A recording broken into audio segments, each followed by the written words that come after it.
ಕರ್ತನಲ್ಲಿ ನಮಗೆ ಅತ್ಯಂತ ಪ್ರಿಯರಾದ ದೇವ ಮಕ್ಕಳೆಲ್ಲರಿಗೂ ಯೇಸು ಕ್ರಿಸ್ತನ ಉನ್ನತವಾದ ಶ್ರೇಷ್ಠವಾದ ಪರಿಶುದ್ಧವಾದ ನಾಮದಲ್ಲಿ ನಿಮ್ಮೆಲ್ಲರಿಗೂ ಶುಭವನ್ನು ತಿಳಿಸುತ್ತೇನೆ. Good morning everyone. ಎಲ್ಲರೂ ಕ್ಷೇಮವಾಗಿದ್ದೀರಾ? ಪ್ರತಿ ಉದಯ ಕಾಲದಲ್ಲಿ ಎದ್ದು ದೇವರ ವಾಕ್ಯವನ್ನು ಕೇಳುವಂತಹ ಸೌಭಾಗ್ಯವನ್ನು ದೇವರು ನಮಗೆ ಅನುಗ್ರಹಿಸಿರುವುದಕ್ಕೆ ನಾವು ನಿಜವಾಗಿ ದೇವರಿಗೆ ಸ್ತೋತ್ರ ಹೇಳಬೇಕು. ಕಳೆದ ರಾತ್ರಿ ಬಹುಶಃ ಅನೇಕರು ನಿದ್ರೆಯಲ್ಲಿಯೇ ತಮ್ಮ ಪ್ರಾಣವನ್ನು ಕಳೆದುಕೊಂಡಿರಬಹುದು. ಆದರೆ ದೇವರು ನಮ್ಮನ್ನು ನೆನಪಿಸಿಕೊಂಡು ಆತನ ಮಾತನ್ನು ಕೇಳುವುದಕ್ಕಾಗಿ ಮತ್ತೊಂದು ಸಂದರ್ಭವನ್ನು, ಮತ್ತೊಂದು ಅವಕಾಶವನ್ನು, ಆತನ ಚಿತ್ತವನ್ನು ನೆರವೇರಿಸುವಂತೆ ಅನುಗ್ರಹಿಸಿರುವುದಕ್ಕಾಗಿ ನಾವೆಲ್ಲರೂ ಹೃದಯಪೂರ್ವಕವಾಗಿ ದೇವರಿಗೆ ಕೃತಜ್ಞತಾ ಸ್ತುತಿಯನ್ನು ಹೇಳಬೇಕು. ನಮ್ಮ ದೇವರು ಸ್ತುತಿಗೆ ಪಾತ್ರನಾಗಿದ್ದಾನೆ. ಆತನು ಮಹಿಮೆಗೆ ಪಾತ್ರನು, ಸ್ತೋತ್ರಕ್ಕೆ ಅರ್ಹನು. ನಮ್ಮ ಕುರಿತಾಗಿ ಆತನಿಗೆ ಇರುವಂಥ ಎಲ್ಲ ಒಳ್ಳೆಯ ಪ್ರಣಾಳಿಕೆಗಾಗಿ ದೇವರಿಗೆ ಮಹಿಮೆ ಉಂಟಾಗಲಿ. ನೀವೆಲ್ಲರೂ ಕೂಡ ಆಧ್ಯಾತ್ಮಿಕವಾಗಿ ದೃಢವಾಗಿರಬೇಕೆಂದು, ಆಧ್ಯಾತ್ಮಿಕವಾಗಿ ಎಲ್ಲರೂ ಬಲ ಹೊಂದಬೇಕೆಂದು, ಯೇಸು ಕ್ರಿಸ್ತನ ಮಾರ್ಗದಲ್ಲಿ ನೀವು ನಡೆಯುತ್ತಾ ಪರಿಶುದ್ಧಾತ್ಮನ ಶಕ್ತಿಯಿಂದ ತುಂಬಲ್ಪಟ್ಟು ಆತನ ಕೃಪೆಯಲ್ಲಿ ವೃದ್ಧಿಯಾಗಬೇಕೆಂದು ಪ್ರತಿದಿನ ನಿಮಗೋಸ್ಕರ ಪ್ರಾರ್ಥಿಸುತ್ತಾ ಇದ್ದೇವೆ. ಈ ದಿನ ವಾಗ್ದಾನವನ್ನು ಓದೋಣವ. ನಿಮ್ಮ ಬಳಿ ಬೈಬಲ್ ಇದ್ದರೆ ತೆಗೆಯಿರಿ. ಕೀರ್ತನೆಗಳು 14ನೇ ಅಧ್ಯಾಯ 6ನೆಯ ವಾಕ್ಯವನ್ನು ಓದೋಣ. ಸ್ಯಾಮ್ 14. ನೀವು ಕುಗ್ಗಿದವರ ಸಂಕಲ್ಪವನ್ನು ಭಂಗಪಡಿಸಿದರೂ ಯೆಹೋವನು ಅವರ ಆಶ್ರಯವಲ್ಲವೇ? ದೇವರ ನಾಮಕ್ಕೆ ಸ್ತೋತ್ರ ಉಂಟಾಗಲಿ. ಕುಗ್ಗಿದವರ ಸಂಕಲ್ಪವು ಭಂಗವಾಗುತ್ತದಂತೆ. 14ನೇ ಕೀರ್ತನೆ ಭಕ್ತನಾದ ದಾವೀದನು ಬರೆದಂತಹ ಕೀರ್ತನೆ. ತನ್ನ ಜೀವಿತದ ಅನುಭವದಿಂದ ಅನೇಕ ಶ್ರೇಷ್ಠವಾದ ವಿಷಯಗಳನ್ನು ಆತನು ಬರೆಯುತ್ತಾ ಬರುತ್ತಾರೆ. ದುರ್ಮತಿಗಳು ದೇವರಿಲ್ಲವೆಂದು ಮನಸ್ಸಿನಲ್ಲಿ ಅಂದುಕೊಳ್ಳುತ್ತಾರೆ ಎನ್ನುವಂತಹ ಮಾತಿನೊಂದಿಗೆ ಆ ಕೀರ್ತನೆಯು ಆರಂಭವಾಗುತ್ತದೆ. ಪ್ರಪಂಚದಲ್ಲಿ ಈ ದಿನದಲ್ಲೂ ಕೂಡ ಅನೇಕರು ದೇವರು ಇಲ್ಲ ಎಂಬುದಾಗಿ ವಾದಿಸುವವರು, ದೇವರು ಇದ್ದರೆ ನಮಗೆ ತೋರಿಸಿ ಎಂಬುದಾಗಿ ಪ್ರಶ್ನಿಸುವಂತವರು, ಈ ರೀತಿಯಾಗಿ ವಾದಿಸುವವರು ಅನೇಕರು ಹೊರಟಿದ್ದಾರೆ. ದೇವರ ಶ್ರೇಷ್ಠತೆಯನ್ನು, ಗುಣಲಕ್ಷಣವನ್ನು ತಿಳಿದುಕೊಳ್ಳುವುದು ಅವರಿಗೆ ಇಷ್ಟವಿಲ್ಲ. ಅವರ ಹೃದಯವು ಮುಚ್ಚಲ್ಪಟ್ಟಿದೆ. ಆದರೆ ಭಕ್ತನಾದ ಪೌಲನು ಏನು ಹೇಳುತ್ತಾನೆಂದರೆ, ದೇವರ ನಿತ್ಯ ಶಕ್ತಿಯನ್ನು, ಆತನ ಸೃಷ್ಟಿಯನ್ನು ತಿಳಿದುಕೊಳ್ಳಬೇಕು ಅಂದರೆ ಸೃಷ್ಟಿಸಲ್ಪಟ್ಟಿರುವಂತಹ ವಸ್ತುಗಳನ್ನು ಆಲೋಚಿಸುವುದರ ಮೂಲಕ ನಮಗೆ ಅರ್ಥವಾಗುತ್ತದೆ ಎಂಬುದಾಗಿ ಹೇಳುತ್ತಾರೆ. ರೋಮಾಪುರದವರಿಗೆ 1ನೇ ಅಧ್ಯಾಯ. ಸೃಷ್ಟಿಸಲ್ಪಟ್ಟಿರುವಂತಹ ವಸ್ತುಗಳನ್ನು ಆಲೋಚಿಸುವಂಥದ್ದು, ಆರಾಧಿಸುವಂಥದ್ದು ಅಲ್ಲ. ದೇವರಿಂದ ಸೃಷ್ಟಿಸಲ್ಪಟ್ಟಿರುವಂಥದ್ದು ಆರಾಧನೆಗೆ ಯೋಗ್ಯವಲ್ಲ. ಆತನೊಬ್ಬನೇ ಆರಾಧನೆಗೆ ಯೋಗ್ಯನು. ಸೃಷ್ಟಿಯೂ ಸೃಷ್ಟಿನೇ. ದೇವ ಮಕ್ಕಳು ಸೃಷ್ಟಿಯನ್ನು ಸೃಷ್ಟಿಯಾಗಿ ನೋಡುತ್ತಾರೆ, ಸೃಷ್ಟಿಕರ್ತನನ್ನು ಸೃಷ್ಟಿಕರ್ತನಾಗಿಯೇ ನೋಡಬೇಕು. ಆದರೆ ಅನೇಕರು ಈ ದಿನದಲ್ಲಿ ದೇವರು ಇಲ್ಲ ಎಂಬುದಾಗಿ ವಾದಿಸುವವರು, ಅಥವಾ ಕೆಲವರು ದೇವರು ಇದ್ದಾರೆಂಬುದಾಗಿ ನಂಬಿದರೂ ಕೂಡ ಸೃಷ್ಟಿಯನ್ನೇ ದೇವರಾಗಿ ಭಾವಿಸುವವರು ಕೆಲವರು ಕಾಣಲ್ಪಡುತ್ತಾರೆ. ಆದರೆ ದೇವರು ಮನುಷ್ಯರಲ್ಲಿ ತನ್ನ ಸಾನ್ನಿಧ್ಯವನ್ನು ಅಪೇಕ್ಷಿಸುವಂತ ಬುದ್ಧಿವಂತರು ಇದ್ದಾರೋ ಎಂದು ಹುಡುಕುತ್ತಿದ್ದಾರಂತೆ. ಅನೇಕರು ಅನೇಕ ವಿಷಯಗಳಲ್ಲಿ ಬ್ಯುಸಿಯಾಗುತ್ತಾ ದೇವರ ಕುರಿತಾದಂಥ ಆಲೋಚನೆ ಇಲ್ಲ, ದೇವರ ಕುರಿತಾದ ಮನಸ್ಸು ಅವರಿಗೆ ಇಲ್ಲ. ಆದರೆ ಕೆಳಗಿನ ವಾಕ್ಯಗಳನ್ನು ನಾವು ಓದುವುದಾದರೆ, ದೇವರು ನೀತಿವಂತರ ಪಕ್ಷದಲ್ಲಿ ಇರುವಂತಹ ದೇವರು ಎಂಬುದಾಗಿ ಆ ಮೇಲಿನ ವಾಕ್ಯದಲ್ಲಿ ನಾವು ನೋಡುತ್ತೇವೆ.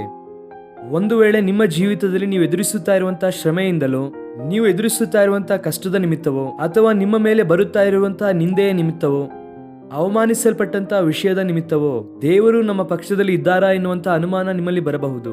ಸೈತಾನನು ನಮ್ಮ ಹೃದಯದಲ್ಲಿ ಅಂತಹ ಅನುಮಾನವನ್ನು ತರುತ್ತಾನೆ.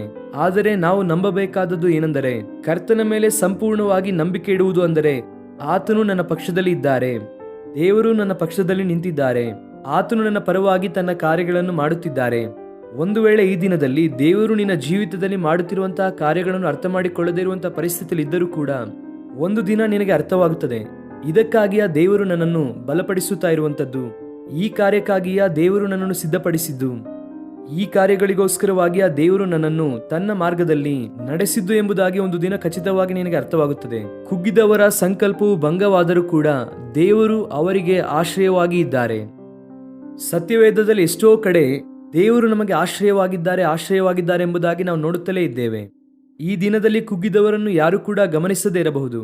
ಒಂದು ವೇಳೆ ನೀನು ಅನುಭವಿಸುತ್ತಾ ಇರುವಂತಹ ಬಾಧೆಯ ನಿಮಿತ್ತ ನಿನ್ನ ಗಂಡ ನಿನ್ನನ್ನು ಗಮನಿಸದೆ ಅವಹೇಳನ ಮಾಡುತ್ತಾ ಇದ್ದಾನೇನೋ, ನೀನು ಯಾವಾಗಲೂ ಅಳುತ್ತಲೇ ಇರು, ನಿನ್ನ ಜೀವಿತ ಎಲ್ಲ ಹಾಗೇನೆ, ಆ ರೀತಿ ಬಹುಶಃ ನಿನ್ನ ಗಂಡ ನಿನ್ನನ್ನು ನಿಂದಿಸುತ್ತಿದ್ದಾನೇನೋ. ನೀನು ಪಡುತ್ತಾ ಇರುವಂತಹ ಬಾಧೆಯನ್ನು ನಿನ್ನ ಗಂಡನೋ ಹೆಂಡತಿಯೋ ಅರ್ಥ ಮಾಡಿಕೊಳ್ಳದೇ ಇರಬಹುದು. ಅದು ಸಾಲದೆ ನಿನ್ನ ಮೇಲೆ ಇಲ್ಲಸಲ್ಲದ ಮಾತುಗಳನ್ನು ತನ್ನ ಬಂಧುಗಳಿಗೆ, ಸ್ನೇಹಿತರಿಗೆ ಹೇಳುತ್ತಾ ಇರಬಹುದೇನೋ.